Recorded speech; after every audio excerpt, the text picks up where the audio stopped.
Hey there, fellow money managers. If you're a Chase Bank user looking to make sending and receiving money as easy as texting a friend, then adding Zelle to your account is a must. In this quick guide, we'll walk you through the steps to get Zelle up and running with your Chase Bank in no time.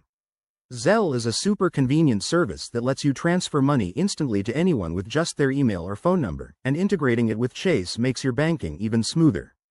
First things first, make sure you have the Chase mobile app downloaded on your smartphone and that you're logged in with your Chase credentials. If you don't have the app yet, head to your app store and download it. It's free and secure. Once you're in, open the app and navigate to the main dashboard. Look for the Pay and Transfer tab, usually at the bottom of the screen. That's where the magic happens. Next, tap on Zelle from the options available. If it's your first time, you'll see a prompt to enroll. Follow the on-screen instructions to link Zelle to your Chase account. This typically involves verifying your identity, so have your phone or email ready that you want to associate with Zelle.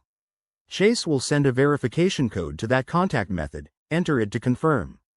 Once verified, you'll be all set. You can now add contacts, set up payments, and start sending money right away. Remember, Zelle works best with people who also have it, but you can still send to non-users, though it might take a bit longer. A pro tip: always double-check the recipient's details to avoid any mix-ups. And just like that, you've added Zelle to your Chase Bank account. It's a game changer for splitting bills, sending gifts, or handling emergencies.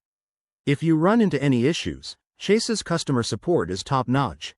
Just reach out through the app. Thanks for watching, and if this helped, hit that like button and subscribe for more banking tips. See you next time.